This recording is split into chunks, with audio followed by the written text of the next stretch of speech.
The Davina and Sabrina Show. The Davina and Sabrina Show.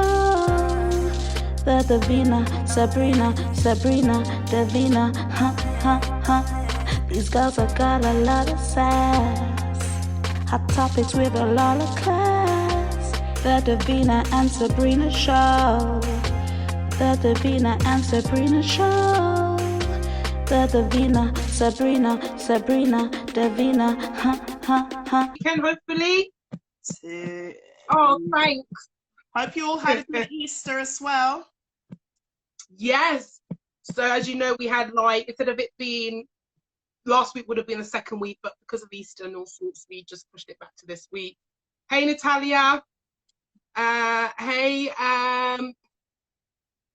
who's that?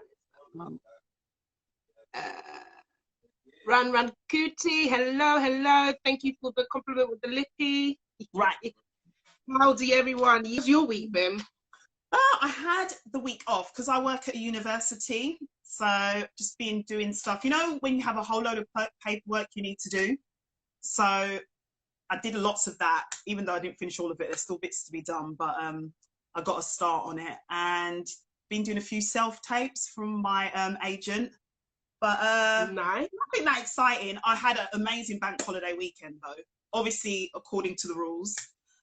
Celebrating my friend's birthday and probably drunk far too much, but yeah, it was a nice weekend, then into a week off, and then I'm back tomorrow, unfortunately. No rest for the wicked, eh? Yeah. And what about you, Sabrina? I must say, by the way, your braids look amazing, and even astute woman, businesswoman, just mentioned it as well. Yes, looking very nice. Thank you. Yeah, same work week. Say again. Say that again.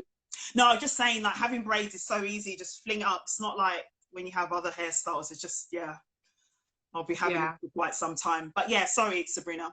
How was your week? Yeah, no, week's been all right. So yeah, same as you. Bank holiday weekend was just with the family. We had our first barbecue. It was cold, but we just cooked the food on the barbecue. So just just the very, very close family, and that was lovely. That was like the whole bank holiday weekend, Easter and all that stuff. But other than that, yeah, the week starts again. Gosh. But I hope everyone else had a good bank holiday, had a good Easter, some time off, hopefully rested, whatever it is. Yes, lockdown is soon. We hope everyone spent family. Say that again.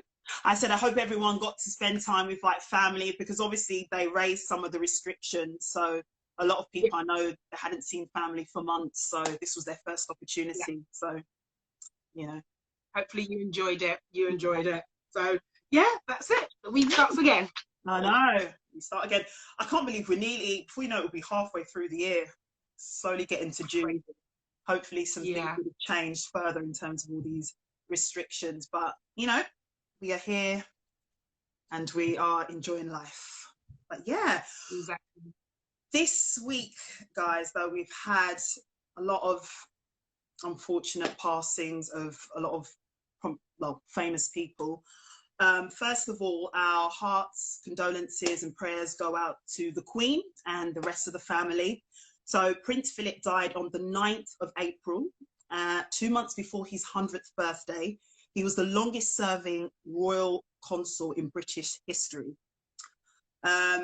And then the next thing we have, which is really, really, every time I think of this, I just, really gets me here. So maybe our viewers in the States won't know, but a gentleman by the name of Richard Okorahe, his body, unfortunately, was found in a lake in Epping Forest in Essex. So the body has been formally identified as 19-year-old Richard, the Metropolitan Police said.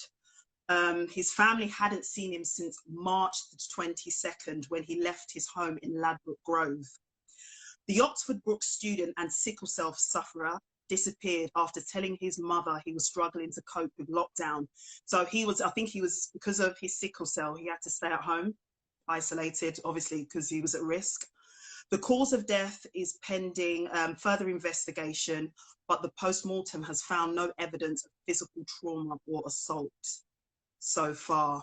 So again, our hearts go out to the mum, the rest of the family and all of his friends. I mean, such a young guy and had his whole life ahead of him. Like, yeah, there's a lot more to say about that, obviously, in terms of how the police have investigated it and they're still looking into that. But yeah, my heart goes out, especially to his mother. What are your thoughts on this, Sabrina?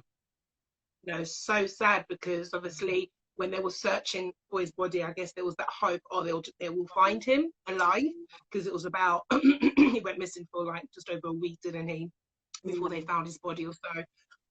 So I was just praying that really they found him. Unfortunately, yeah, they found him not alive, which is so sad, so young. So yes, hearts go out to his family, and yeah, our prayers are with you all.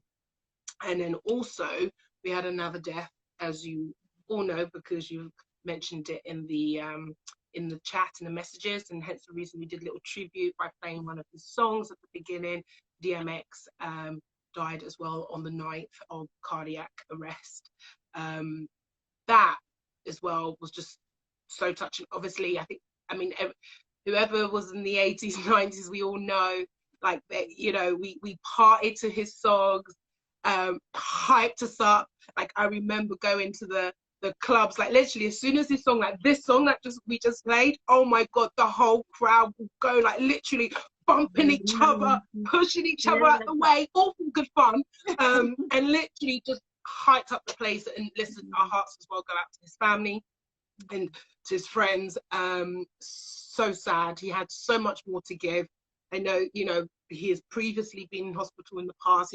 He's kind of had, I was reading something where maybe like 9 lives, because lots of things have happened and he's survived it. However, this time, unfortunately, he didn't. So, so many people are mourning his death. And yes, astute businesswoman, I remember back in the day, yeah, partying to his music, and yeah, it's sad news. Yeah, that one really got me, to be fair, really got me. What about you? What's your thoughts? Yeah, I was just like, yes, you know, throughout the week, we heard that, oh, he was brain dead, he wasn't, he was still hanging on. There was even false reports saying he had died earlier on in the week. But I was still, you know, when you're just like hoping he can pull through, but unfortunately not. So it's just, I feel like a lot of these songs, you can take them and just go back to a point in like your teenage years, and it just holds so many fond memories. So definitely, again, hearts go out to his family, his children especially. So young, only 50.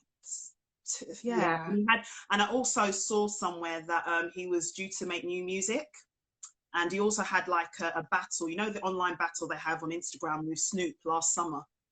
And yeah, there was so much more to come from him. It was just, yeah, gone too soon. But his legacy will live on through his music. His legacy definitely will live on through his music. And yeah, I think that really has touched the nation, in fairness. And yeah, it's sad. And I definitely do remember our dance routines to his songs. Hey, house renovations. Just people, hey Paul, hey Mez. Yeah, so life. Do you know what? We just have to make the most of your life, be grateful for what you have, and you know, just live every day just to the fullest as what you feel you can live it, because you just don't know what will happen next. So that's probably the only thing I will say. Yeah. Right, guys, so welcome to another episode of the Davina and Sabrina show. Woo, woo. Hello. Thank you, guys. Sorry, that was a bit of a downer, but we had to kind of start the show with just showing our respects to those that lost their lives, you know, in the past week. But thank you so much for tuning in week out. We haven't had this like third week where we didn't. This is third week of not having a show. But we have 3-week break, shall I say. So thank you for coming back. Also, you're quite right, Kadisha. So also there is another person who did pass away, Nikki Graham. She also passed away on the 9th, I believe, through, and that's really sad as well, through, I believe, don't quote me, through anorexia. She had a long battle of this. So again, our hearts go out to her and the family and her friends. It's just been a bit of a weird week, to be fair. Really just weird week. But it makes you realise, you know, how we should be grateful for what we have, because you just don't know when your time is. You don't know. Absolutely, absolutely. So, but yes, as you know, this week's subject matter is dating married people. Is it wrong or right? If so, how? What's the appeal of dating married people? On the flip side, cheating, and who's guilty? Are both parties guilty? Is the person who's cheating guilty because that's the person that has, you know, the relationship to lose? The person who's engaged, the other person, the other party who's engaging in the activities, are they guilty? So we really wanted to just have a nice, relaxed conversation about it. I know we've mentioned married people, but also it's not just married people, people that are in long-term relationships as well, okay? It's just easier for us to put it like the way we did. But, you know, if you're in a relationship, or, you know, what's the appeal of dating someone that's actually tied and really shouldn't be, you know, stepping out, or whatever we call it. And this comes off the back of, as you all know, and I'm sure a lot of you are probably sick of hearing it because it's been going around the media for like God knows how long, but Derek Jackson, shall I say, the coach, relationship expert coach, that has made his living off coaching people on how to have great relationships, or to seek great relationships, to love thyself and to know thy worth. And he cheated, not only once, with several women. So we thought we would actually start off talking about that, not too long, just as a starting point, and then we'll move on and make it general, because we haven't had our say about it.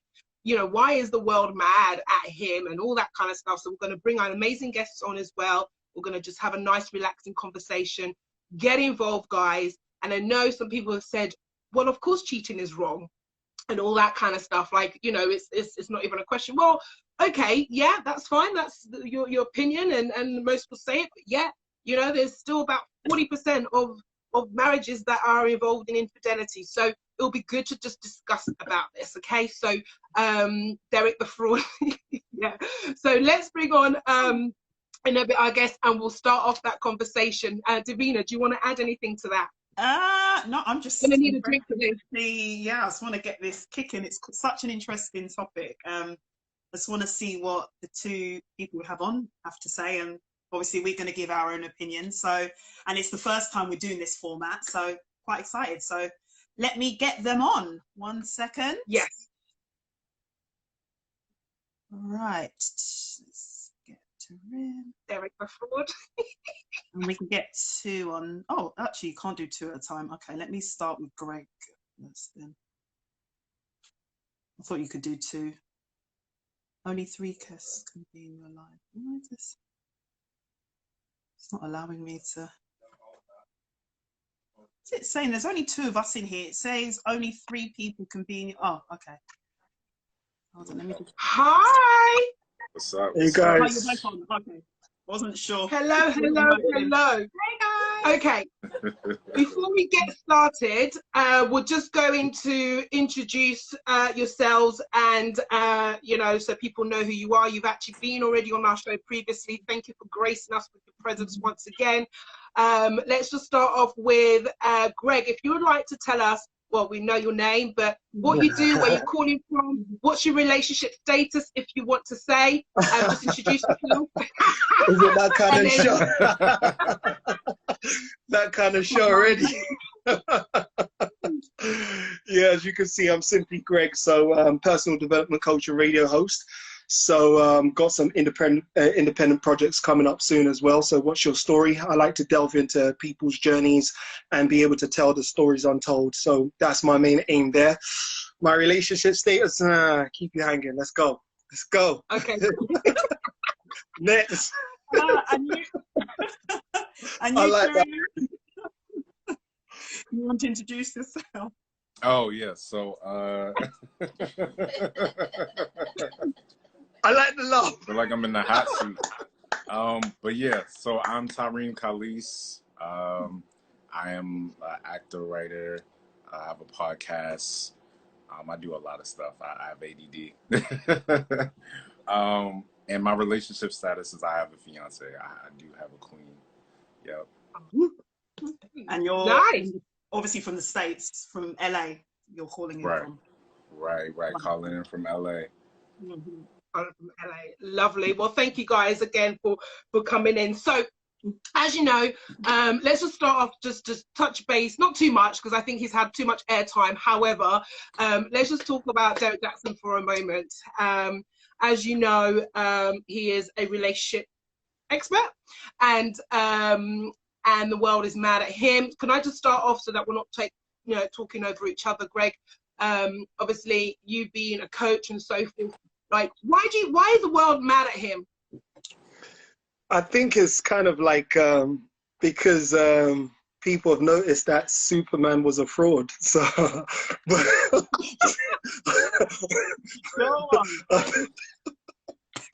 I think it's kind of like the same thing you're teaching everyone else to do. You've got chinks in your own armor. I think that's the thing that makes it so profound, is because to know that Superman's cape was made out of a dustbin bag, is kind of like a funny kind of way of seeing it, because ideally that's the particular area. But I think that's the challenge of life in itself. The very area that you self-promote yourself to be so eloquent in, or so well adversed in, will be the same area that you are challenged.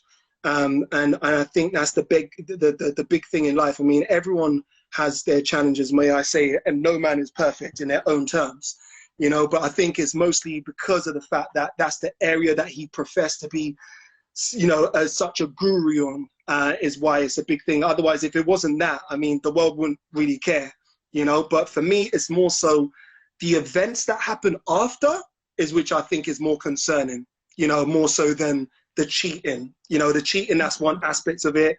It can have many different things, that could have been a factor to that. Maybe she might have cheated before, you never know. Or maybe, I don't know what happened there, but it's what happens after that makes it look a bit like, okay, cool, you cheated, but why are you bringing your missus to the screen? Like, you cheated. Why is she on my screen right now? Like, what's she got to do with it? She's just a victim to your circumstance. So why am I seeing her? Do you understand? So I think that's the aspect where I'm like, okay, now there's a lot more going on than, than just you cheated and you put your hands up. You could have put your hands up, moved on, man. Why did you have to bring her to the screen? So I think that's the challenge there. And with a hair bonnet. Yeah. Sabrina, what's your thoughts? I almost wore the especially bonnet. in America as well. So I don't know if the media's even, because you're in America, mate, I don't know if the media's even been more profound with what's happened with him. How has the US dealt with him? Yeah, I mean, we kind of knew, or the smart people knew, that he was a fraud for years. The smart people were men. Well, no. Women too. So my lady would tell me for years that she hated him, and she just felt like he was pandering. So, and I didn't really know too much about him. I would look at the videos, and some of the content was good. Like, I'll give him that. Like, some of the things he was saying, I agree with. Did I fully believe that he believed that? No. And now we see it, and it's really interesting because for his situation, I'll say it's wrong. When we're talking about, like, he has a commitment to his wife. So the women, that I don't think that's on them. I think that's on him. He has to honor that commitment, right?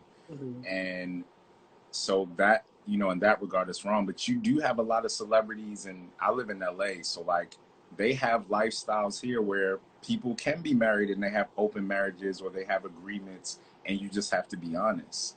So if you're doing it like that in an ethical way, like, that's cool. But if you're telling, your wife one thing and showing the world another, that's not cool. You're playing with people's emotions, and it's sad because he had a lot of people that did believe in him. So It's unfortunate, but I'm here for the memes. I'm definitely here. The memes have been so funny. I'm not even gonna lie, it kept us entertained. Not at the obviously the part of just them like cheating and someone's been hurt, okay? But the memes were kind of funny. And the reason I said is that the smart people, the men, because the men were like, yes, told you he was flawed. Told you he was different. We can see through that. There's many women that broke up their relationship based on that, man. It's like, yeah, Derek Jackson said. Right. Do you think he can turn it around? Yeah. In terms of I think anybody. I mean,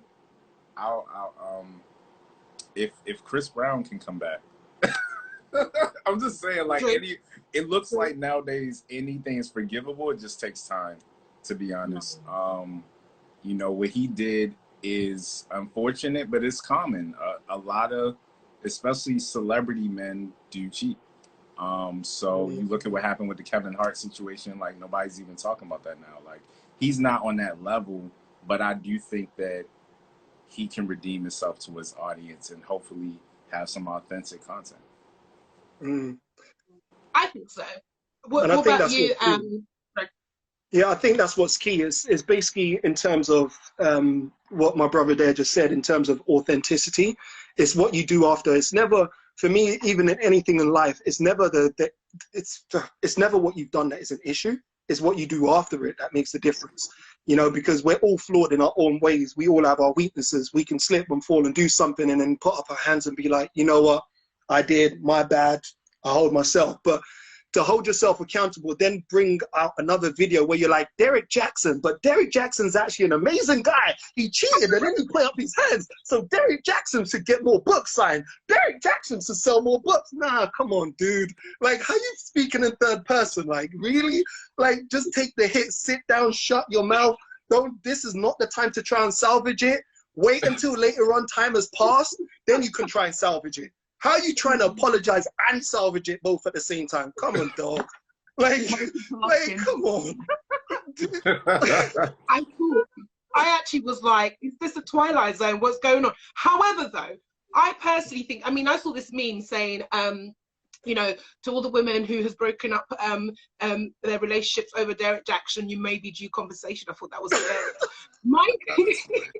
My thing with this, though, guys, is that, tell me if I'm wrong, it doesn't actually devalue what he says. He said, in my opinion. Now, yes, because he proclaimed to be this perfect person and and do that, but the words and his and what he said is still stands. You should still know your worth. You just watch out for people like him. So for me, like, this is the problem. This is the problem. I feel like to say, look, pardon? Look, I said, when he comes back, whenever that is, he can market himself like, look, I did this, don't be like me. So he can teach us what not to do. Basically, and I think that's where it's all gonna be about marketing now. How, I mean, he needs to lay low for a little while because you know he just needs to do some reflection. But I think he could definitely turn it around, and his words will be slightly different. It will be about the imperfect person trying to make whatever. And you know what? People generally, I mean, don't get me wrong, he will lose a lot of followers and people will never follow him again. However, 1.3 this is also the issue. Pardon? He's still got 1.3 followers. I don't know how much he had before. He's still got quite a lot of followers.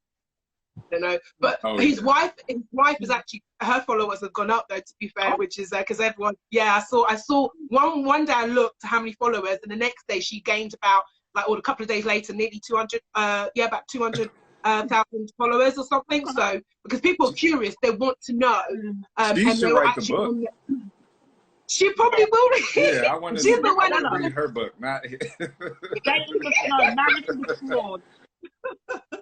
right. Yeah. So but this is the issue. I find that, like, people are mad as well because they saw him as the ideal man, and this is where I think as a society we need to stop. What's that word again? Just idolizing people, because I can say he still said some great stuff. he just wasn't the person to I mean, you know, yeah, I mean, we could all talk stuff.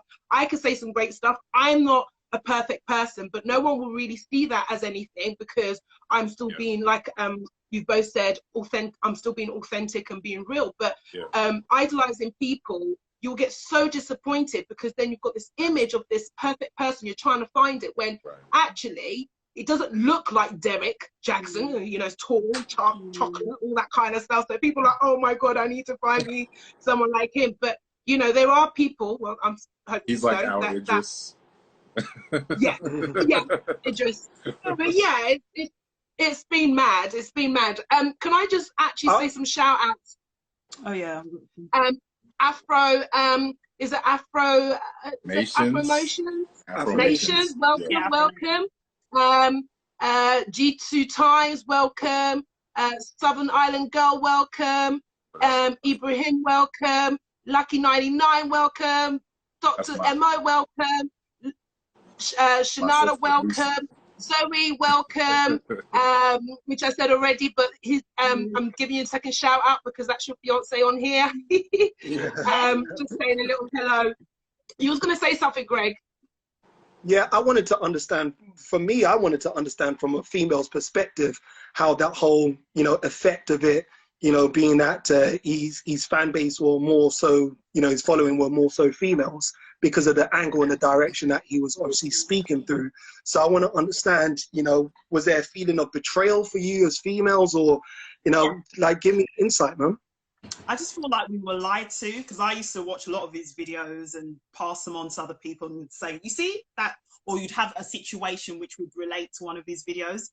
And the way he came across to me, that he was this good guy, never done half of what he's done. So yeah, in a way, I believe a lot of women feel that they have been lied to. He's a fraud, and maybe he will turn it around, but I won't be watching.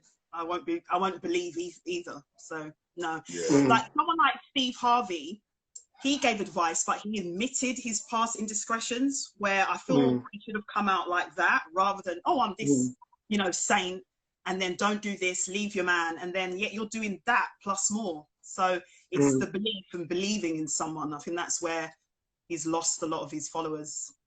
Absolutely. From my point, yeah, I'll be honest, I wasn't disappointed, because I watch him, I follow him. I still think what he said, it still stands. I just didn't personally, I mean, it was nice it coming from the words of a nice looking person, but personally for me, it wasn't about him. As I mean, you know, it was nice to look at and hear him, but oh my God, yeah, like, you know, they do exist, but I have my own vision of the person I want, and hearing that just affirmed that, you know, the realness of what I want. Now, I never saw it as, oh, you are this person. Me personally, I get it though. Why? Because he that's his job. That's what, and you know, let's not forget, he was all about marketing, and I think if you understand that aspect of it and detach yourself from him as the person, but just go with what's being said.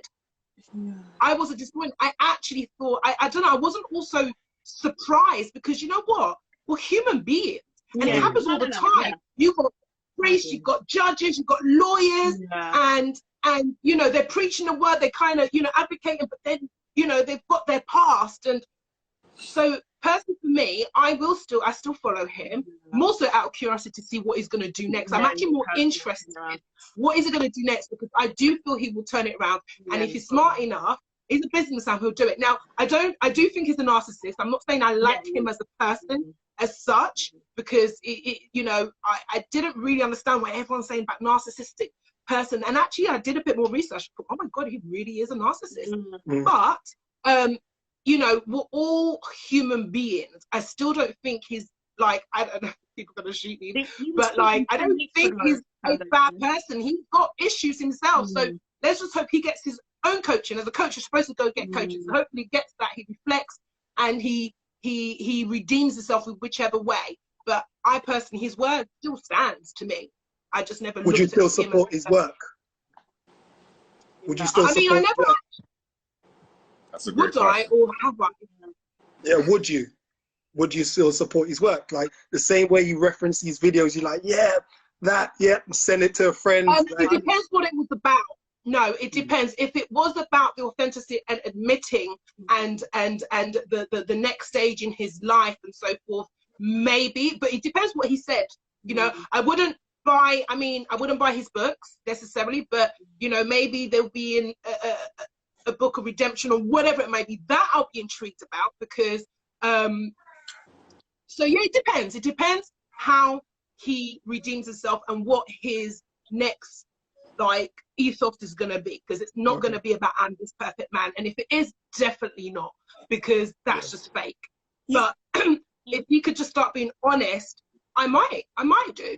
Just depends. You know what I like in it too? I don't know if you guys have ever like been to church. You know these pastors who are like, yes, do not funny kids, but yet they've got like 5, 6 women.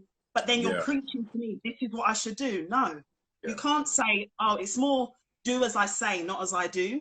That's what I liken it to. Like, you can't, fair enough if you've come out and said, yeah, I did this in the past, or I did this, but to say don't do it, yeah, I'm doing it. Even like Candace said 2 weeks ago, he was still cheating. He hasn't learned his lesson. I'm sorry. No.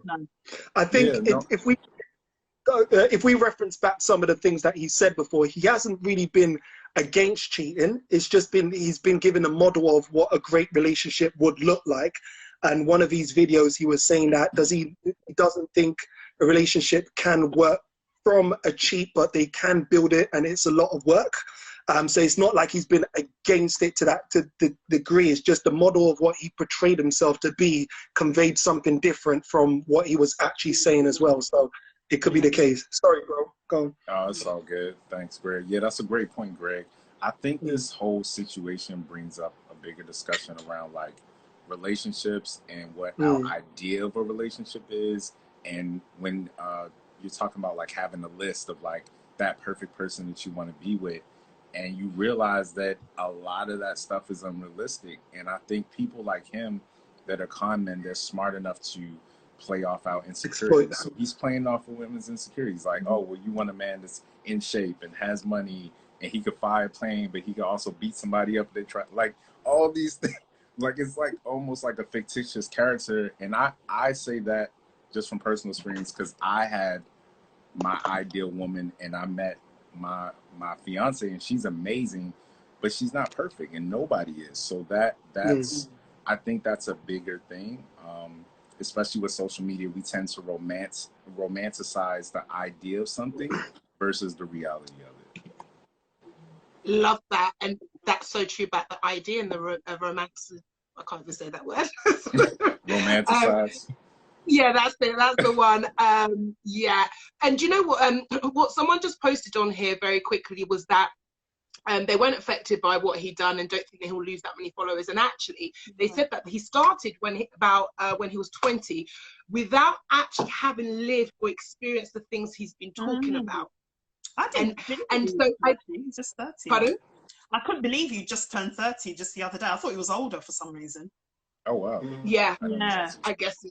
It's very young. That means he would have started too. So I don't know, but apparently he started a long time. But also, you know where you gotta. He talked about all of this, but yet never references wife or anything like that. That to me is a bit of a red flag as well. Like, okay, I thought when I found that he was married, like I think it was only last year because he posted it. I thought that's really strange. Now I do understand, like, there's a lot of high-profile people that don't talk about the relationship. That's fine, but you would know they're married. You would know they're married. They would put it out there. He didn't do that, and that's when I actually thought. I found that really, really odd. Now I know that, you know, like with marketing, sometimes if you've got a PR, whatever, I don't even think he has a PR, otherwise he would have done all that kind of stuff he's done. But they tell you, like, you know, be this image, like for the footballers, for example, kind of portray yourself as single, because the whole thing is if you're all about attractive, image. man, they want you to have that vision for your fans, because his fan base is mostly men. Yeah. Exactly. So I thought maybe that's what he was doing, but I found it really weird that actually he should, you know, as part of a relationship expert, you should be quoting what you've gone through with your, but he never did. And that's why, you know, to me, I'm like, can't get mad too much. I am just lapping up the memes, to be fair, and just want to see what's going to happen next. So. I do have a question for the ladies though. Yeah. Seeing all this has happened and like the turmoil he put his wife through, do you believe, I guess, one, have you been cheated on? And two, do you believe that that's forgivable? Like, to the extent that he did it? So, sorry, you want to go, Davina. You go first. No, you go I first, mean, Davina. you don't have to answer the first question. No, we will. We'll answer. Go for it, Davina. Yeah, I'll say I've been cheated on. I've been through this. Yeah, so I have probably been, but I didn't know, if that makes sense. Because I've been like, you don't know, but you didn't find out for sure that they were cheating on you. Yeah. In terms of being forgiven, I think it depends, one, whether you're married, whether there's kids. It's what you've got invested. If I'm, okay, we're not married, we've just, you know, been dating for a while, probably I'm more inclined to leave the relationship. But if I'm married and plus maybe with children, I'll probably be more inclined to give the person another chance. So it just depends by what I've got invested and also how much time you have been together for as well, I think, has an impact on whether you choose to give that person a second chance. Yeah. For me, I haven't been cheated on as far as I'm aware. However, I'll be honest, I don't think it's really forgivable. However, I can understand and empathize with people that do stay in the relationship. I kind of get it, like Davina said, especially if you've got kids and so forth. However, the main thing for me is, if I could trust that person again, then maybe. But I know how I am. I don't think I'll be able to trust that person. And that relationship, it's not going to work if I don't trust you. It really won't work. And I will go crazy. And so I think I would like to say, yeah, it's not forgivable. I don't think I can stay in that relationship. I actually saw something from another sort of page, relationship page thing, where they said, can people bounce back from cheating? And said, and have the same relationship. They said they can bounce back, but definitely not the same relationship. You have to start again. But I think the ultimate thing is, how can you continue if you don't trust that person? But I mean, there's things you can do to gain that trust, and it's certainly not overnight. And I think that's where people then stay, potentially. But people also stay just because they still don't trust it. And that's when it becomes, from stories I've heard, it's just psychologically damaging. And yes, I don't think it's really repairable, but I can't judge. I've not been in that situation. And I hope I will never be in that situation. What about you both? Let's start with Tarim then. So do you think is forgivable? You mentioned that you've been cheated on. What happened? I think I recall something from one of our shows. But yeah, could you tell us a little bit? Oh, wow. That's a crazy one. I even think so. It's been twice. That was the second time. That was crazy. I guess for those that didn't see that show, I had a long-term girlfriend, and in our second year, I found out she was married.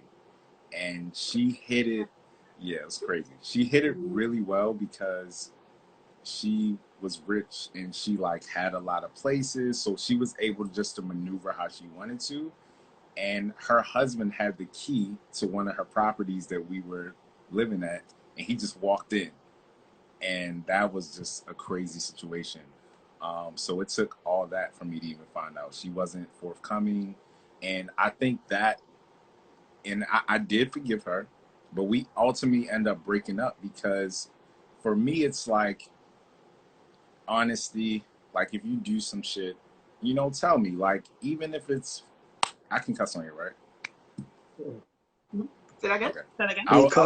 I'm like cussing. I'm like, can I cuss on here? Do y'all do that on the show? Yeah, it's powers. It's fine. Okay, Go for it. Well, be yourself. It was fucked up. It was really fucked up. But for me, it was like, if you were honest about it, maybe that would have done a little damage control. And it's like, how long is this going on? Is this a one-off thing? Do you love this person? So she had a whole husband. That was crazy. But my first love, I was cheated on. It was like a one-night stand, and I forgave her, and then we moved past it. Would I do that now? I don't know. just because I'm in a different space in my life where my standards are just different. It's like I can't even, you know, it's no room for error in the sense that. Oh no, he's It's buffering. Tarim, you're, oh dear. But yeah, how about you, Greg? Speak. Sorry, Tarim, you're buffering. Oh no. Oh no. Can you hear me? Yeah. Just before you said, yeah, if you just go we back. didn't hear the last bit you said. Oh, I was just saying I want to hear Greg's perspective for the brothers. Like, yeah. let me know what you Look at Davina. She's like, yeah. I've got my popcorn here actually. Got the popcorn. Yeah. Right. For me, what I would say, I don't think that's something I can actually accept where I'm at right now, because I believe that if you're a grown man, grown woman at this age, you should have lived enough life to know what you want. Yeah. And if you know what you want, don't play with anyone's time or play with anyone's hearts or anything like that. Like, you should, if you haven't done enough soul searching to know. And that's something that you would have to identify within, obviously, the dating. You know, for me, I look at people's characteristics and their values whilst, you know, dating them. That's what I'm identifying, whether the two would marry and work together. And if I'm seeing that someone is flawed in certain things with their characteristics and not matching up or a bit dubious in how they're going on, then it's not someone I would even involve myself in going further with. You know, so clarity is always necessary. And also, I think it's necessary to ask a lot of questions, because I think nowadays a lot of people just get infatuated in relationships based on chemistry and the looks and things like that. Yeah, but beyond the chemistry, you're going to have to do work to keep the relationship going. So often, sometimes there's not a lot of questions being asked. How do you feel about this? How do you feel about that? What would you do in this scenario? How many kids you want? How many this? Or what would you do in that scenario? And because a lot of people, you know, don't really go through those stages before just getting involved with someone, it puts them at a pace where they're now having to find out the deeper roots of someone whilst they're in a relationship with someone.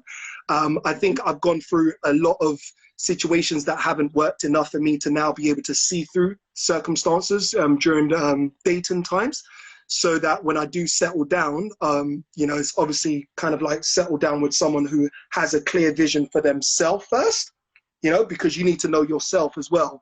And then also have a clear vision of us together as well. Because it's, I like what Miles Monroe says, it's two independent people that make an interdependent relationship, you know, because if you know how to run your own company first, you'll know how to obviously run this organization together in partnership. So I think that's what I would say. I have come close to, I don't know, I think it was one of the relationships I had, which was a long-term relationship. It was just like when we had a break in between, it's kind of like she went and dated someone or had a date with someone. So that was still enough for me to kind of like, even though it was, yeah, a break, but it was still enough to kind of like really hurt me. Like I went on a long walk as well. Like I didn't, you know, it just affects you so badly. Like it affected me as like, I couldn't sleep. I woke up, I was like, but why would you, like, it's just a week, we had a break, or 2 weeks or whatnot, and already you jumped on to go and meet someone. It's like, what does that, I just couldn't think. I couldn't understand it and things like that. So, and I think for me, the where I come from in terms of my understanding now, I think it was when I was like 19 or 20. For me, I actually came to a position which I remember there was a lot of interest in me, and I was with someone, and then I was, at the same time, I was like, no, why should I cheat? Like, it doesn't make sense to cheat because no one's put a gun to my head. Like, literally, I had to come to my own epiphany of that. I was like, no one's put a gun to my head. So, like, why would you do that to someone else, right? And almost force yourself to be in a situation when no one's forcing yourself to be there. And I know it's not like forcing yourself, but it's like, you also have to understand the situation. I would rather go back and tell that person, you know what, it's not working. You're like, yeah, look, sorry, it's not working. Look, it's not, bye-bye. And then go to the next one, then to keep that person there and then go off to the next one. So it's kind of like, how accountable are you with yourself in being 100? And I remember that there's only, and I wanted to ask this question to all of you as well, if you guys have cheated before. And I think that there's one occasion where I did cheat, which was when I was like I think 14, like, or 14 or 15, when it was 14, I think it was 14, when I was really and 2 young. more years on top of that. I'm playing, sorry, my God. But I want to put my hands up and open up. So I was 14, and this is why when I grew up, I had a different mindset as well. Because if you tell me without having your own revelation, I would doubt that, because it's like, you'll be tested. You'll be tested because you have to stand the ground for yourself of why you don't want to cheat or why you don't want to, whatever it is, you know what I'm saying? And I remember for me, because I wanted to ask you guys this question, since we're going to delve into the reasons why people cheat. For me at that time, I was 14, didn't really know myself as well, right? I was dating someone, like, and this is what really broke me from there. Like, even though I'm the one that cheated, I felt so bad about it. I was with this girl, right? She was like my good friend. Me and her were so good, like, cool, would sit down those days there, sit in the park, look at the stars, everything. We're like, yeah, while mucking around and like poking each other and blah, blah, blah, things like that, right? Oh. Literally. And then at that time now, it was like slowly, you know, as you're growing up, you're forming yourself as a guy and whatnot. And then I became that guy that a lot of girls started talking about, right? And because that was something new to me at that time, you know, more girls like, oh, have you seen Craig? Oh, oh. And then it's just the names started going around, right? So we're in a Broadway, and as you already know, like after school, there's always one place that everyone hangs around because there's all the different schools that come by there. And then I was with one girl, and then, you know, someone I know was like, oh, yeah, my cousin likes you. And I saw the cousin, I was like, oh.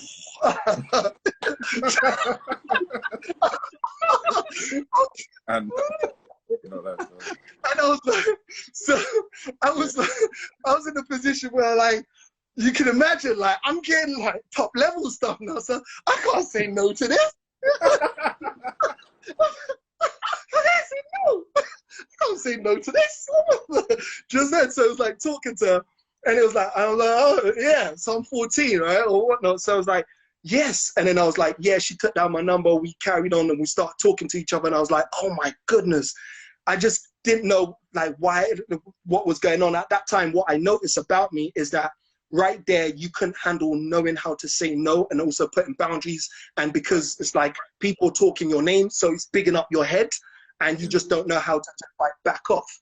So that was the situation there. Funny enough, when I went to see one of my friends or some of my friends, and then and then she was there, I was hanging out with her, and then my girl actually came up the escalator and saw me hanging out with her as well. And while she went out, and I went to hug this girl as well, and she went over there. And then the next day I was like telling my friends, you know what, I need to break up with one of them. I need to break up with one of them. I need to break up with one of them, because they both see me, like, I don't know, which one should I pick? I was asking my friends, right? And then I remember these days there's the house phone thing, so I picked up the phone and I was like, I contacted the first one, which was my girl, right? And I decided to kind of like break up with her, and I was like, you know what, like I decided to break up with her and say it's not working, and I don't see her often. And she says, you know what, I knew it. I knew that you had someone else. I just didn't want to let you go. And that killed me. That killed me, because she was my best friend, or we were close friends. That, do you understand? Like that killed me. That was the first time I was like, I knew, but I just didn't want to let you go. And I was like, I can't believe I've done that to my friend. Like, me and you are like, oh. And that, I came off the phone like, what did I just do to her? And then funny enough, my phone rang, and guess what? It's the other one. She's like, what? I just heard you've got another girlfriend. I was like, oh my goodness. That quick? It went from 2 to 0. I was laughing at myself. I said, Greg, you look at you. You went from having 2 to nothing in 5 minutes. In 5 minutes. Literally, you know why? Because the girlfriend I was with, her god sister was her god brother anyway, went to someone's house, saw the other girl that I'm dating there, and it was like, oh, I like that girl, let me talk to her. And then that girl was like, oh no, she's got a boyfriend. Who's her boyfriend? Greg. Oh, ain't he dating that girl? Bow. Sounds like he's spending. Like, So when you saying then, Greg, that Are you saying then that you've learned from that then, like, Yeah. where, because I guess the question is, why do people cheat, one, and why do people go with married couple, which we'll come to a little bit, but that feeling you had has basically stayed with you then. That is it. And you got it out your system way when, you know, you were younger, and literally never want to be in that situation again or make someone. And that's, I think, that's just part of the growth, which is great, you know, which is great. Yeah. It's funny. Because it's funny, because when I say that, it's almost like people don't realize it's actually a good heart that makes you think twice. It's not like, no, sometimes it's just like, just that word. Imagine till now, she doesn't even know she changed my life because she said, I didn't want to let you go, but I knew it. That's changed my life, man. And you'd have to be a brutal person to still want to keep cheating when you know you've actually been through that experience. So sometimes it's the softest things that kill someone more. And that's what's made me that I don't want to cheat to anyone, period. Do you guys believe being made to be with one person? A lot of people believe that we were meant to be with more than one person. Do you guys believe that? Oh, go on. What's that? Come on through. Yo,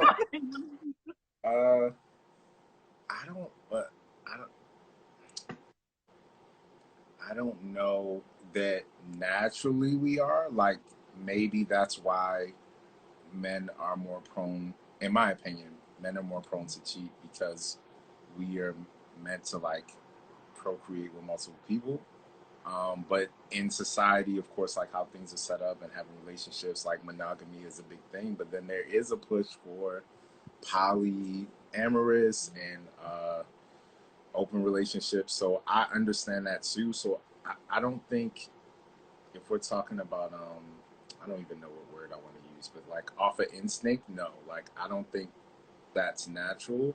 But if we're being ethical and honest with our partners, you know, I think we should honor that commitment. Now, because I'm going to be, and my lady hates this, but I have real talk with her sometimes, like, is it realistic that we'll have a great, you know, 10-year run and maybe we just fall out of love? Like, stuff happens, you know. For the previous generation, my aunt and uncle were married for 30 years, right? And I have a joke about it, is that that's because they didn't have Tinder. You know what I mean? Like back in their day, you stayed with one person because that's what you did, and that's what your parents did, and that what you were taught, and you didn't have many options. You didn't have Instagram and all these other distractions and people popping up and sliding in your DMs. Like, I think it's a lot more temptation now. So that's why I would say, like, I don't know.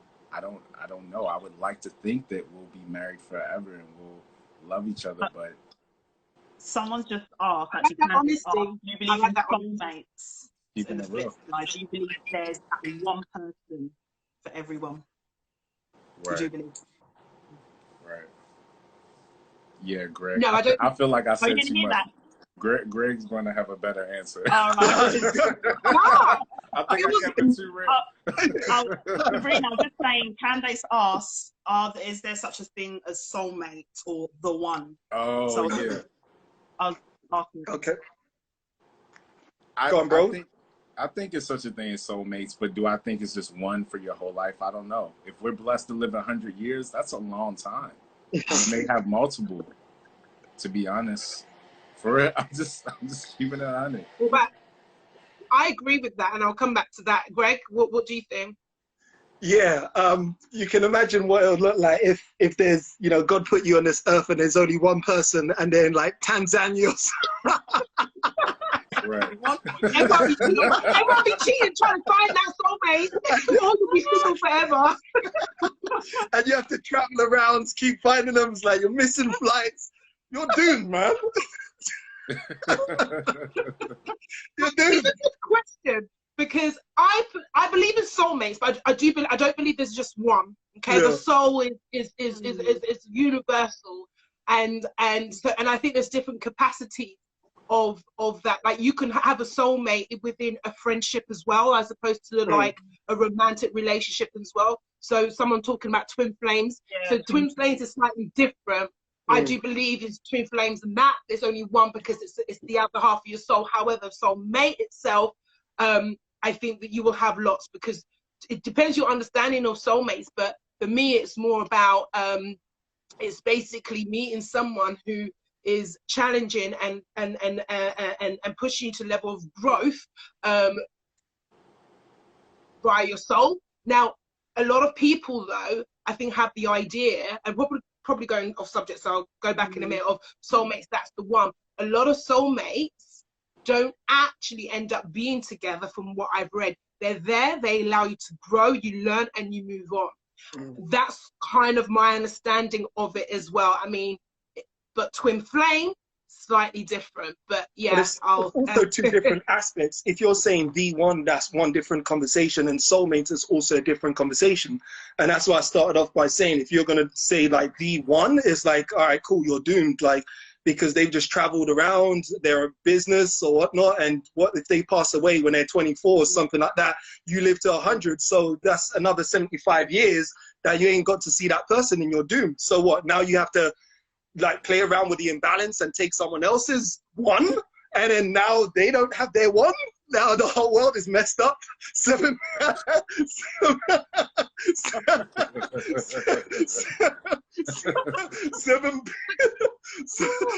billion no balance, no equals. So I wouldn't really agree with the one specific thing. But what I do say is that obviously all of life is vibrations and energies as well.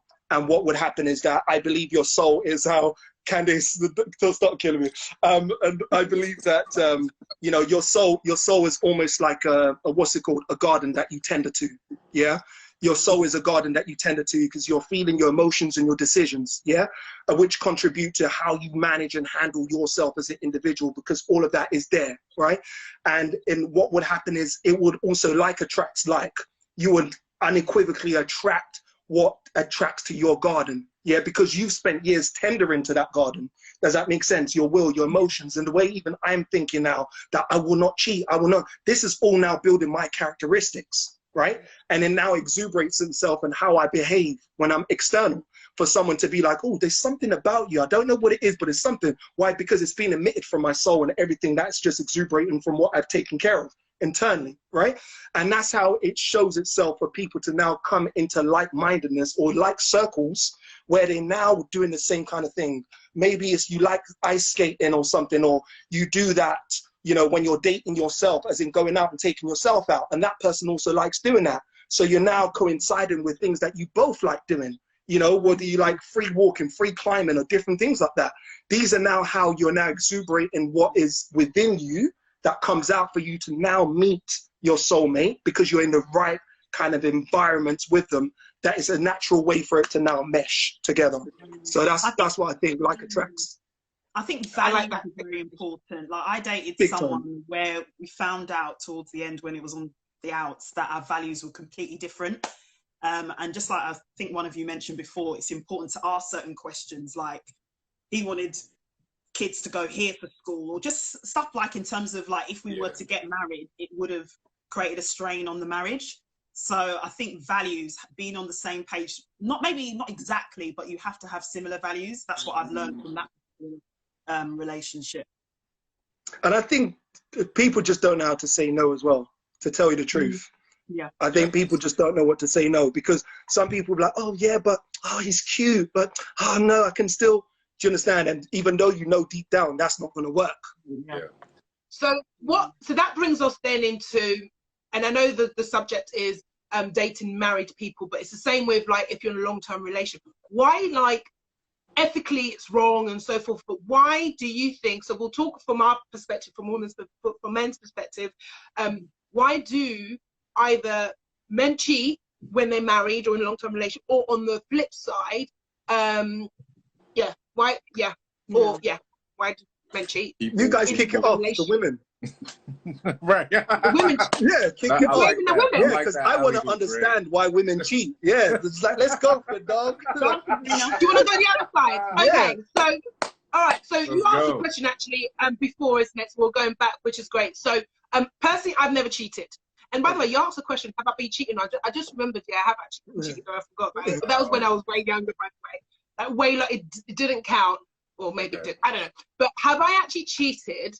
And I found that later, sorry. Anything under 18 doesn't count. Cheated. Yeah. I was under 18 and I was very naive. But the thing is, I was very naive. But you know what? Just like Greg, I was in a situation for many years in my teens, and it taught me so much. It lasted a long time, and it was a situation. But it took me years to come out of that, because I had to do a lot of self-reflecting, a lot. And that's, it kind of molded me in terms of the relationships I want and what I'm looking for, and it changes over time and so. But would I cheat? No. Reason being, just like that feeling you said, I'm such an empath. I would feel so guilty, so guilty, and I don't see the point. Okay, which is why I'm taking my time, and I've taken my time to find somebody, because I really don't want to be in a situation where I want to cheat or anything, and because I mean, have I been close to it? Be like, yeah, because you're seeing other things, and you're like, I kind of like that, but that's also because I was in a situation that was good, but actually wasn't. I went in that relationship for different reasons, and when you're not honest with yourself about the reasons you go into a relationship with, it comes out. Yeah. Now, I broke up with that person. And I broke up with that person because I realized that if I'm wondering, my eyes and whatever and stuff, like, there's nothing wrong with looking and all that kind of stuff, but if I'm at that stage, I can't see it long term, then that means something's missing. Why is that? What is it? Blah, blah, blah. So I wouldn't cheat. Why women cheat, though, and I think if women do cheat, and that will come into that, I personally think it's more dangerous than when we cheat. Like, it's a transitional period of exiting the relationship, because women don't cheat to satisfy a particular sexual desire. It is an emotional, from my opinion, it's an emotional connection. Once you have that, and someone else has that emotional connection with the woman, it's kind of dangerous. Because we, like, from my understanding, and you guys will explain, is that it's not a physical thing. Men cheat from my understanding, it's physical. It actually doesn't mean anything. It's their way of intimacy. It's just sex. And by the way, maybe the other question is cheating just sexual, But I think if we as women allow ourselves to get to that point, to have, me personally, to have sex with someone else, I would have connected with him on a certain level. I'm not going to just go out and just have, and that means something's missing in that relationship, or I've allowed that thing to miss. So most of the time, it's near the end of your relationship, and that relationship is not going to last if that woman ends up cheating. More so from the woman's side. At this age in our lives, I'm not talking about when we're 20 or younger, I'm talking about now where, we're coming into our own, as women as well. The older we get, or most of us are, we know what we want, we're able to say no, yes, and not feel guilty about it. So therefore, we're making that decision, it's kind of detrimental for that relationship. So for me personally, if I'm gonna get married, when I get married and stuff, I really need to feel that I'm not talking about that perfect person. I think, I spent many years having an idea of what I want, and that's kind of kept me single for a long time. But at the same time, it's me still being true with myself, though, that there are things I want and how I want to feel, but a lot of it was about me. So I've been working on myself to become what you mentioned, and to become a whole person, to become that whole person, and therefore, and be open enough and wise enough to know when I meet somebody, hopefully they're going to become and be their whole person, and we're going to be able to grow together as whole people, as opposed to depending on each other to the extent of, like, wanting something just because you don't have it yourself. That, to me, I thought that was a good thing back in the day. I don't think it is anymore. So yeah, women cheat for emotional validation and not getting it from their partners, and it's over a long time. It doesn't happen overnight, in my opinion. What do you think? I'm listening. I'm taking notes right now, by the way. Yeah, exactly. I'm doing the same. This will be documented. No. In the black book. I'm going to delete the video after. Right. So no, I For sure. 100% agree what Sabrina said. It's usually when the relationship is on the out. Okay. So I have been in a situation many, many, many years ago in my younger days. I'm not going to say what my age is now, but yeah, I have been at the stage where the relationship is on the outs. And I actually met up with someone who I dated before, but then not soon after us meeting and rekindling again, I ended that relationship. So. And the other one didn't find out, right? It's still your secret till now, right? Yeah. Still Yeah, not. I'm not going to say many Watching this right now. many years ago. Very well. Unless he jumps on the live, you'll be like, what? Say again? Unless he jumps on the lives, he's like, what? No. Right. This person is Right. not on social media. So. Yeah, okay, cool. In the chat. Yeah. But Thanks for the honesty, though. I think, no, listen, we're not perfect, so it's like you're being honest with it, you know, and that's what this chat is about. So, you know, but yeah. No, what was you going to say to him? I'm just having jokes with it. Sorry. No, go on, bro. No, go, it's you. Go on. I was gonna say in the words of the great Chris Rock, a man is only as faithful as his options. So when you looking at people like Derek Jackson and what we can consider high value men, and what does that mean? You can break it down to 3 categories, right? Like looks, status, money.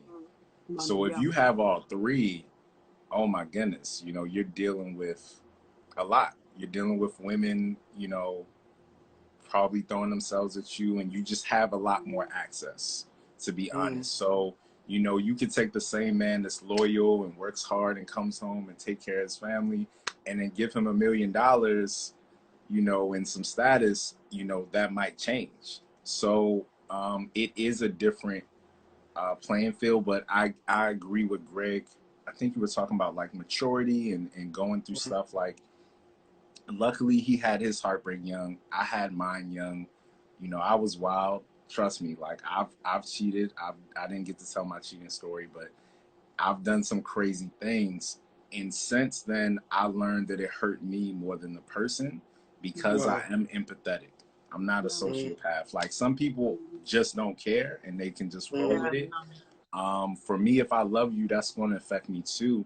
And it says a lot more about my insecurities. And what I learned as I matured is that a lot of that stuff is based in insecurity. You want validation. You want to feel like, you know, if people are giving you attention, you may feed into that because you didn't have it when you were younger, or whatever you're trying to feel. I don't know what word I'm looking for, but yeah. So Is ego involved in that then as well? absolutely. And for me, that's something that you have to learn how to manage too. You know, finding the balance of, like, you know, I try to use my ego to my benefit, like business, and to make money and do things, but not to hurt people, not to talk down to people, not to make people feel less than, not to take advantage, which would be like in a cheating situation where it's like, oh, I could do this and get away with it. You look at ball players, you know, they may cheat and then they buy their wife a new car, and it's like, it's all good, you know? So that can definitely be a slippery slope of when it's a form of emotional abuse too. So yeah, I think that, you know, it really depends on where you're at. And hold on, what was the nitty gritty question that we asked y'all about cheating? Have you done it? Yes. Have you cheated, and why? Yeah, so I'm sorry. I'll just, what's up? No, I was going to say, what if the person literally just is distant, cuts you off, you're not even intimate anymore, like, you know, it's on the out? Does that make a difference? So to Greg's point, when that could happen during a break. I was in that situation with a break with my girlfriend. I was just upset and I didn't talk to her for a week. And then she was doing something during that week. And I was like, damn, like, it's only been a couple of days. Like, you couldn't wait, you know? And I took it personally, like, this reflects on me. Like, you didn't love me if you did this. And the truth is, she didn't love herself enough to, like, give the time and patience. Like, technically, yeah, if we're not together, you can do what you want. But if you're doing something that quick it's something you were already yearning for. That didn't just happen overnight. So for me, when I cheated, it was because I was insecure with myself, and I was in college, and it was the first time I was really getting like a lot of attention, like I was popular. So, because when I was younger, I was more introverted. So though I got attention, I didn't feed into it. And the girl I was dating took me to a party, and I met her friend, and her friend was like coming on to me strong, like no shame. And she's very attractive. She's a singer. Y'all probably seen her. I ain't gonna put her name out there. But she, at the time, she was like on the come up, and she was dope. And I went for it just because I wasn't secure in myself enough to be like, yo, like, you know, I'm talking to your friend. This is not right. I was so hyped up, like, oh, she wants me? Oh, I'm the man. Oh, I'm going to get points from my boys for this. Like, that's where a lot of that comes from. And that's my cheating story, and that's why I did it. Okay. And thank you for that. And Greg, you've told us your cheating story, on the flip side, for both of you guys, have you been with a married woman? Yes. Well, okay, cool. Go ahead, bro. Go ahead. Why? What's the appeal? What was the appeal when really there's like lots of other single person? Like, was it like a thing? Oh, I want a married woman because I don't know, or did it just happen? I mean, apart from the fact that I'm talking about a woman who's told you they were married. Right. I'm about to say the other situation. Yeah, I didn't know. Yeah. Ego. The fact that somebody wanted me and they already had somebody made me feel like I was better than them.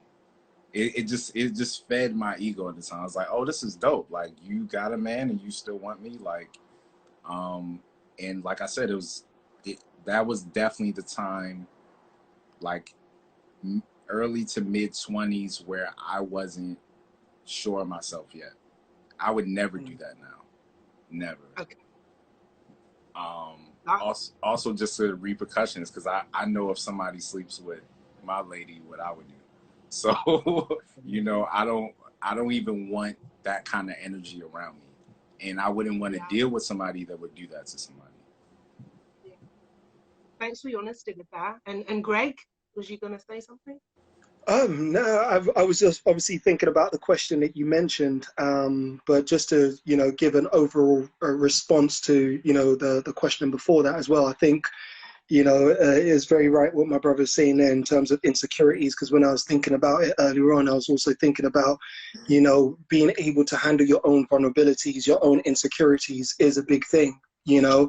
I can, sometimes it's like, from what I know around men, is like when, you know, you're with one person, you're getting a headache and you're like, you know what, I'm going to go elsewhere or whatnot, that you jump in your car, just drive off or whatnot. Then next you're looking through your phone, Keisha, cool, just then, because you're like going somewhere that you might find a bit more peace or something like that, you know, because you're getting too much headache in one place, or it's just various different things as well. But in that time as well, and this is why I mentioned why for me growing up, later on when I came to the idea of it, I started actually more, rather than having girls as my girlfriend, I would just date or fool around or play around and not commit to anyone, you know, because I knew I didn't want to go further down until I feel I've actually developed myself as a man for those particular reasons.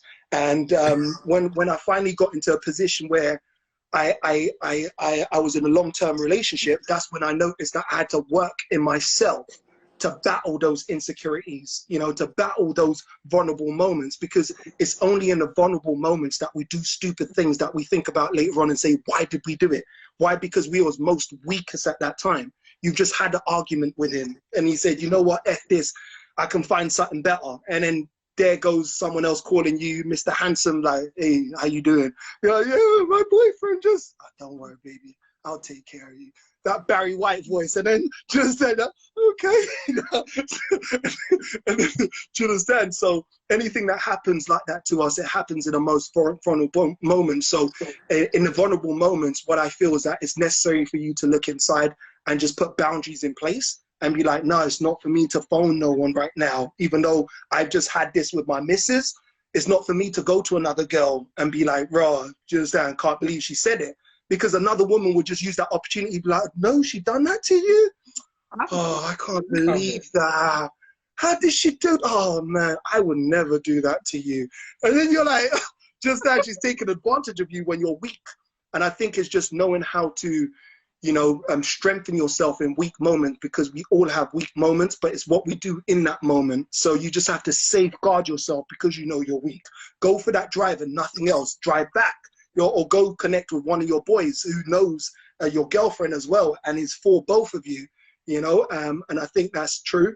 Some of the, just to give out some things that I've done for myself, tactical things, is like, I tell a lot of men personally, because I had to go through this training myself. If you don't have, and I'll put this out here strongly, like I would say this strongly, if you don't have any good looking women in your phone, I would say that to men. If you don't have any good looking women in your phone that you can show me who are just your friends, then you're not ready to settle down. You're not ready. You're not ready. You're not ready. But again, hold on. If you don't have, I'm trying to understand that. Yeah. If you don't have any good-looking women on your phone that are just friends, then you're not ready to settle down. You're easily tempted, right? Reason why? Because with a man's mentality, it's always to conquer, right? So a lot of the times, when men are showing me their friends, but then but that's not your type though. So you show me someone who's your type, who's just a friend. Why? Right. Because you're always attacking everything that is your type. No. Does that make sense? So if you still got that bouncing you to attack everything that's your type, and you're with someone and you haven't trained yourself to be like, no, you're my type, but boo, like we good, like no, ooh, Facts. then you can't be ready to settle down. Because while you're with this girl, you're gonna see many other girls who's your type, right? You train yourself to be like, no, like almost like a backup, like a plan B.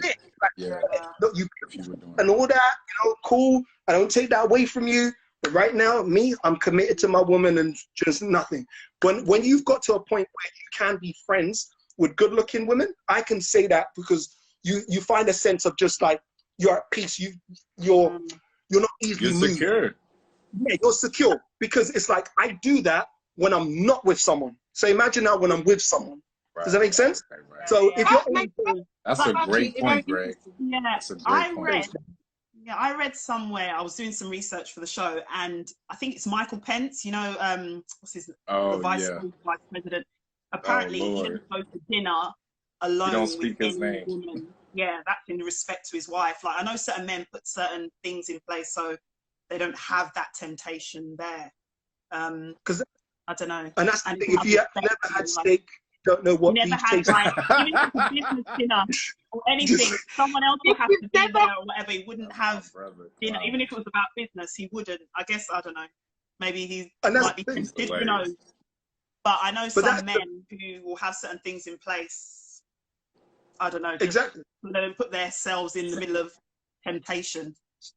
So and someone just said, "Oh, sorry, go on, Greg." And that's the thing that you said as well. Some people are too insecure and don't know how to be alone. They don't know how to date themselves. They don't know how to chill. Like every time they've only gone into doing fun stuff with someone else who's on the opposite sex or their friends. They don't know how to. When I discovered that when I was in a long-term relationship, and maybe if she got on my nerves or different things like that, I discovered that I like going ice skating. I like doing things like that. I don't have to pick up the phone and talk to any other girl. I would just go and date myself and go out ice skating. I'm like, woo, enjoying it, falling on the floor, doing some skills. And I'm like, I'm having a good time, right? Then come back home to see her and like, hey, baby, how you doing? It's all good, right? But a lot of times, because people are used to that pattern, they think when they're not with this girl, they have to be with someone else because they can't do an action by themselves. Why can't you be by yourself? Why can't you go dinner by yourself? Why can't you go cinema by yourself? You don't know how to be in your own presence. It's like, what?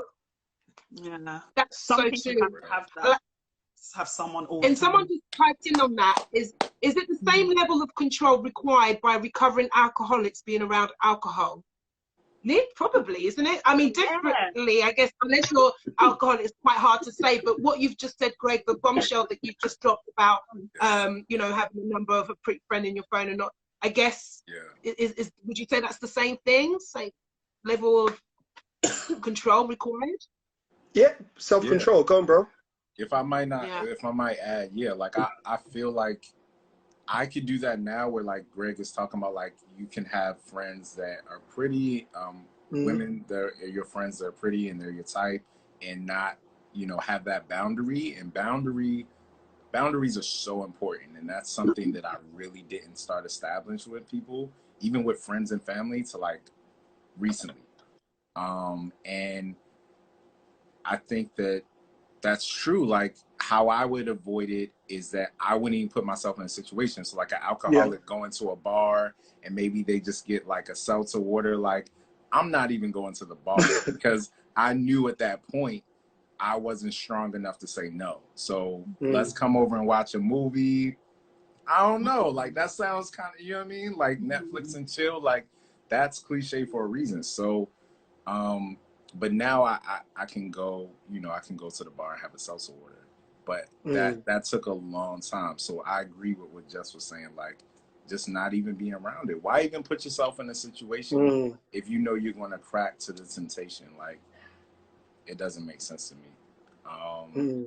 But yeah, that takes time though. I think it takes, everybody has their own journey and depends on, you know, when you started dating, when you lost your virginity, like when was your first love? Like I started early, so I feel like I'm 40 now when it comes to that.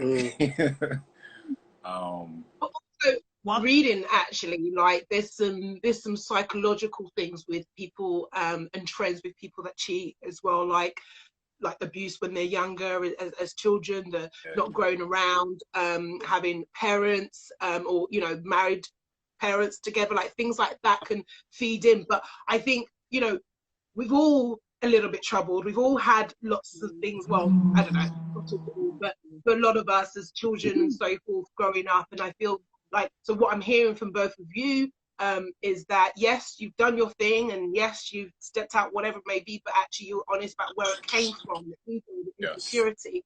You felt it, you felt the pain, because you're empaths and so forth, you know you don't want to do that again. And actually, all of this is about growth. Real growth, though, not the growth that is like, oh, I think I'm grown, yeah, I'm ready for a relationship, but like the things like you've said, Greg, as well, and, you know, being able to do things on your own, not because that boredom as well, I guess, is another thing, reading on the stats why people actually cheat. They're bored in their relationship.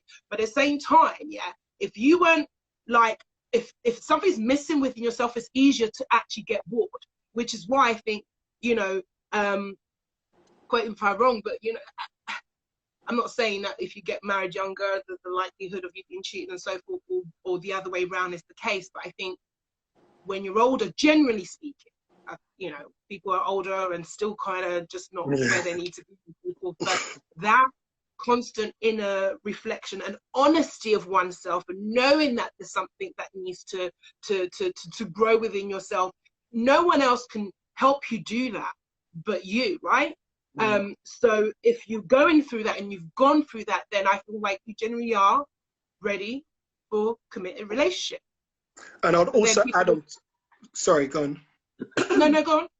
I would also add on top of that as well, I think everyone mentioned, I think Davina, you mentioned earlier on about values as well, because when you spend time with yourself, you would identify what you're looking for. And if you understand that values and characteristics and other things of substance of greater relevance to you than just the looks, then what happens, you now graduate beyond just looks, you know, because earlier on, it might have been the looks because you get the credit from the guys. Do you understand? That's why at 14, I couldn't say no there, because they came back to the, like, Greg, you're the man. And it's like, it continues and so forth. And like I mentioned earlier on, you're only faithful to the options that you have, because as you're going up now, getting more richer, you see different things. And I always tell a lot of guys as well, just to challenge them, if you're always basing the person that you're with based on looks, you're doomed.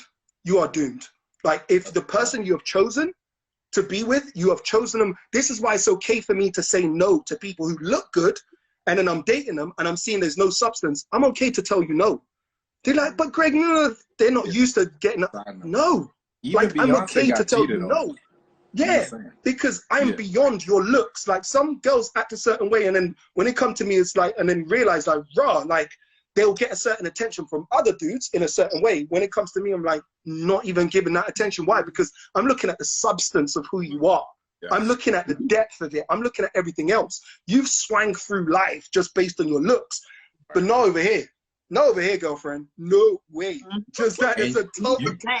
And you know, No, it's Greg. amazing. As amazing as what Greg is saying, because I feel it wholeheartedly.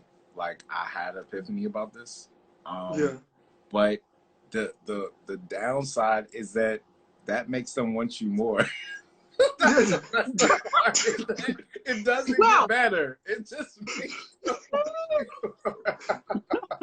because they're not I'm telling used you. to that. Then people are not used to. It's a rare breed of men that have that self-control, and there's attraction to that. So it's funny that, you know, you're doing the right thing, and then that ends up, you know. But I agree with your point. I just wanted to chime in. Go on, Greg. It's Carry on. yeah, No, I was going to say that that's interesting point there.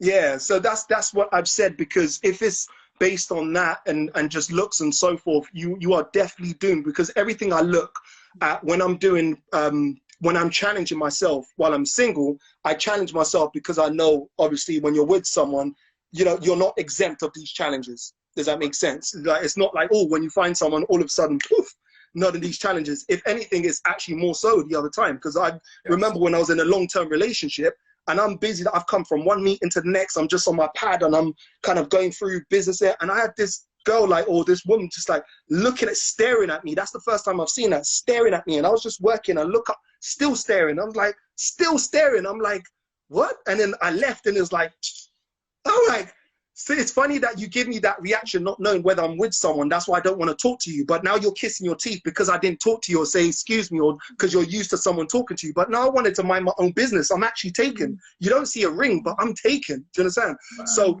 it's when you come into the knowledge of that you're looking for something deeper than the looks, it takes you into a whole different ball game, because you also practice yourself. Because I'm saying all of these, so at least men on men's side, or whoever as well, women can take this and practice, you know, because it's one thing for us to say, oh, cheating's this, but let's give them something practical to actually take so that they can actually practice on.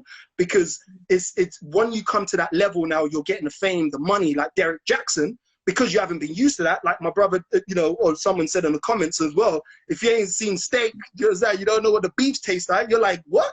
Like, I'm used to watching Beyonce on screen dancing. Now that I'm big, I'm on this level, I can't believe Beyonce is now telling me she wants to be with me. Then you're like, hell yeah, of course. Do you know what I'm saying? Because you ain't practiced. But if I practice it in my head, you have to be at a point where, like, B, I know you good in that. I know your music banging and stuff. Like, you know what? If I wasn't in this position, oh, believe me. But right now, nah. Do you understand? You have to be honest with yourself, because also when you're like, oh, no, you're lying to yourself, and your brain is telling you, no, you're lying. But when you're honest in the situation, if I wasn't in this situation, hell yeah. But right now, I have to be honest with you and say, nah. And reason being, it's necessary because, like I was saying earlier on, when it's only based on looks, what will happen is, as you go on different levels, you start traveling around, you see different looks in Brazil, you see different looks in South America, you see different looks in Asia of beauty, you see different looks, because you're only in your village. So you think, oh, I'm going to get the hottest girl in the village. But then when you start moving around everywhere, there's beauty everywhere. So go beyond the beauty, man. Get some substance. Yeah. Period. And beauty fades. For real. That's so true. And it's can't say it better myself.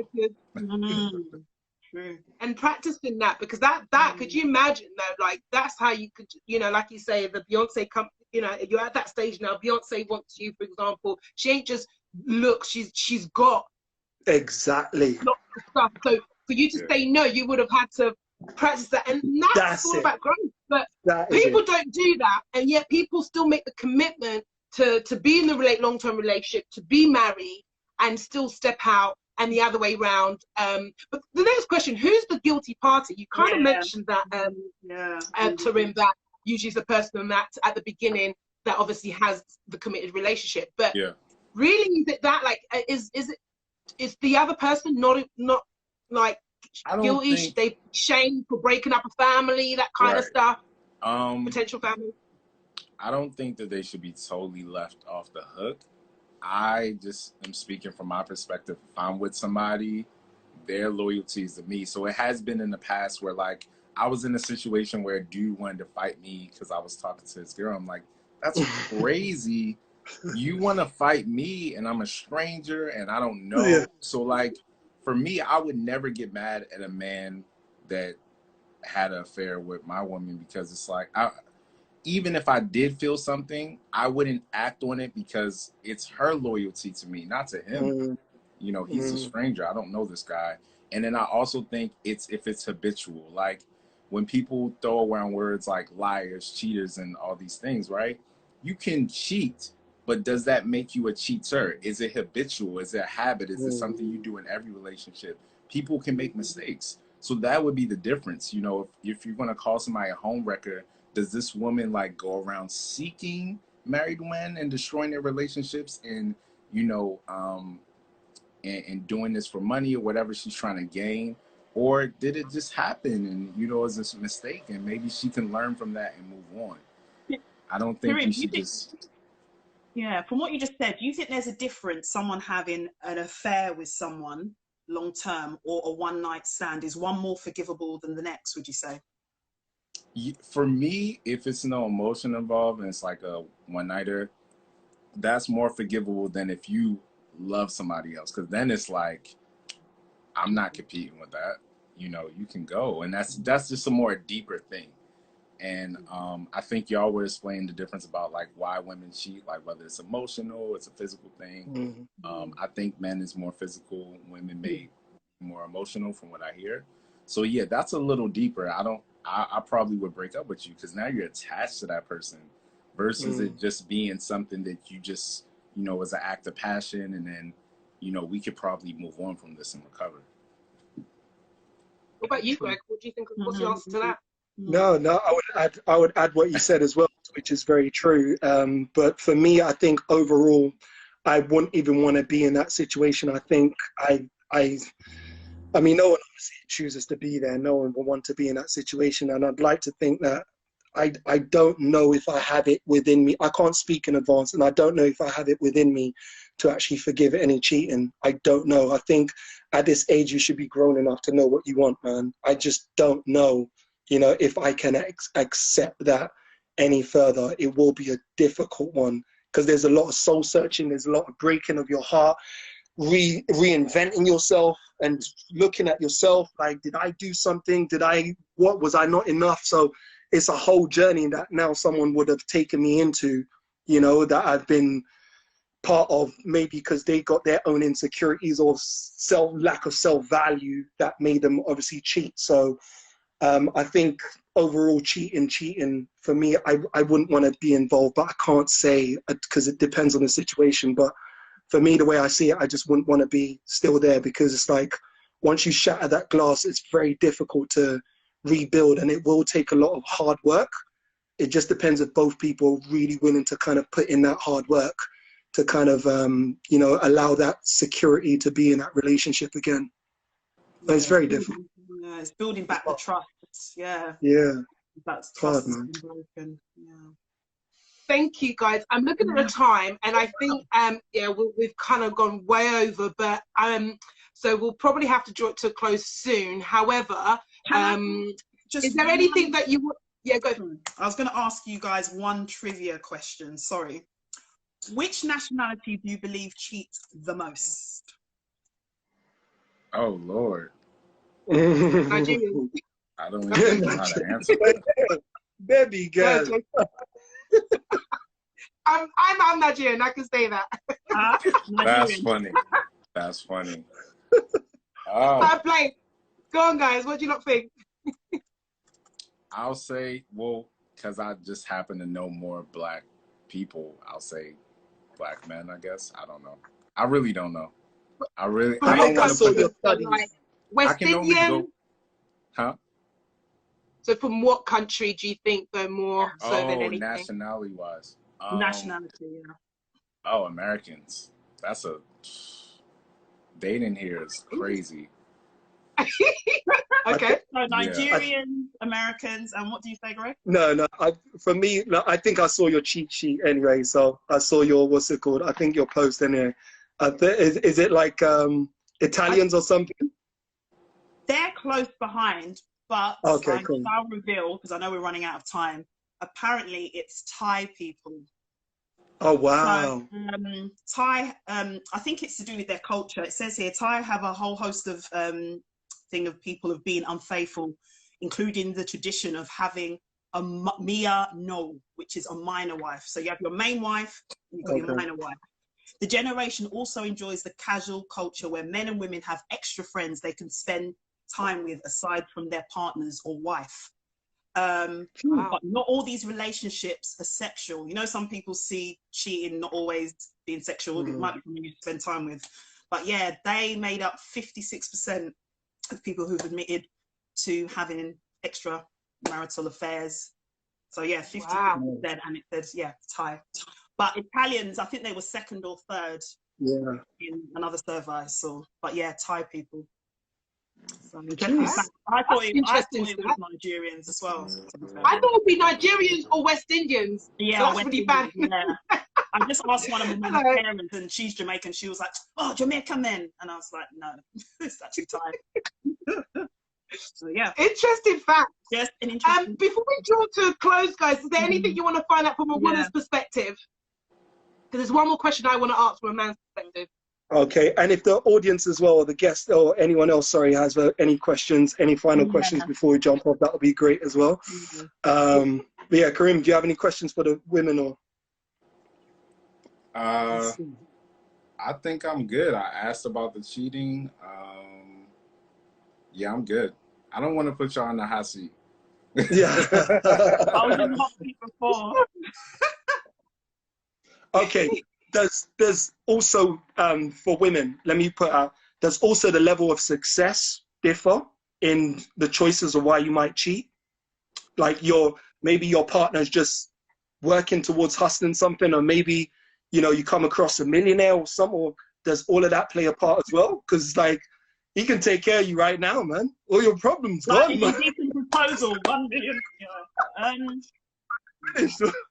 No, if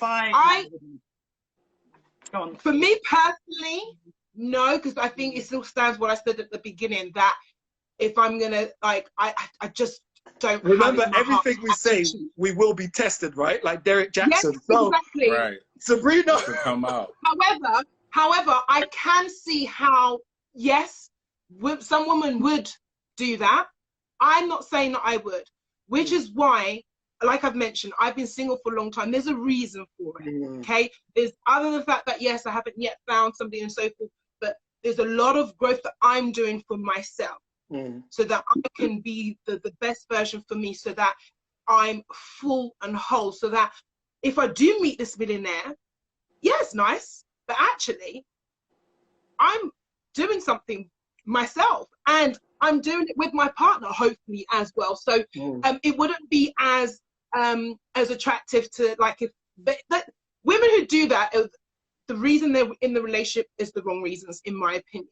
They're going to leave a relationship to a millionaire, meaning there's a lack of, and which is why it goes back to what you guys were saying, what we're saying. So important to have that growth, to practice all these things within yourself whilst you're single. Do things on your own, enjoy things, have a vision for your life, and find somebody that can be compatible to that, so that when these things do happen, because they will happen, there will be a millionaire that's going to come around and it's going to be like, you're going to go on the jet, and I'm like, oh man, see Sabrina, I'm going to be like, I'll be like, I've never been on a jet before. But then, you know what? You know what? I do have a question. So let's say, because we're talking about money, status, and looks, right? Yeah. So let's say you have a boyfriend, you're in love. I'm not even gonna give you the husband. I'm gonna give you the light one. It's just your boyfriend. Yeah. And you meet Idris Elba. Yeah. You're in love. You know, this man is loyal to you, and Idris is pressing you like, look, you're so beautiful, Davina. You're so beautiful, Sabrina. Like, I just, I just want to, you know, the opportunity. What you gonna do? You go.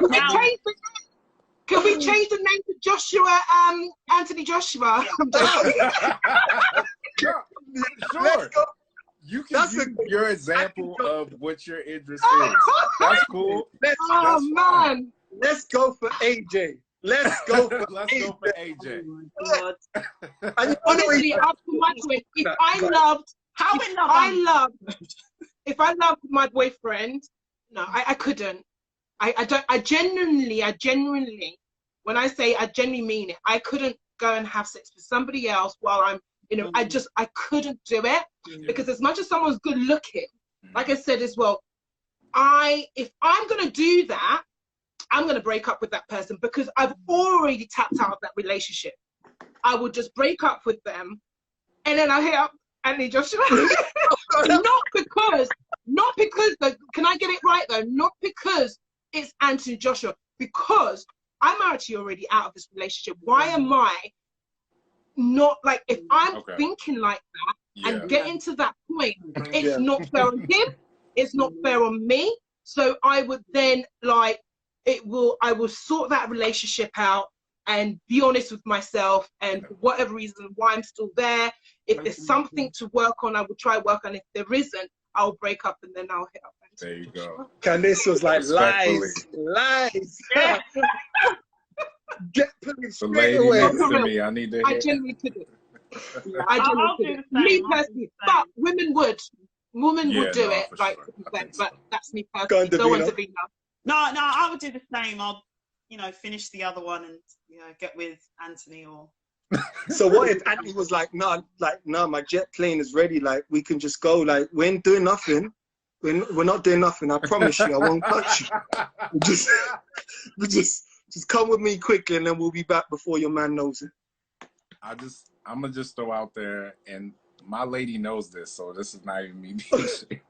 If I meet Michaela Coel, it's done. Oh, Michaela Coel. Wow, really? So that's his training. That's his, yeah. Well, like you, what do you call it? Like hall pass. Like you tell your person like ahead of time. Like if I ever meet this person, I need a pass. That's what I love as well, because you and your missus know that, so you put boundaries in place for that. Exactly. And like, baby, if I come close to her, I'm calling you straight up. Like, I'm calling you, say, come get me. So is the question, so when I meet my next person, do I need to do that then? Like, if I meet Anthony Josh, that's the boundary? Yeah, let them know. Put it out there. Transparency. I think about that. Communication's key, right? As they say. Key.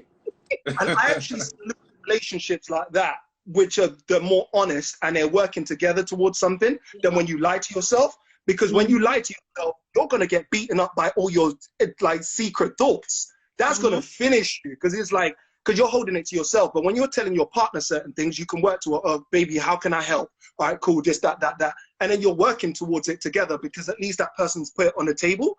So he's actually in a much better position being honest about it like that than if she approached him, he'll be like, oh, it actually was not how I thought, compared to if he's just got it in his secret thoughts, which is like, oh, now it's there. Do you understand? Because when it's out, it's no longer a secret.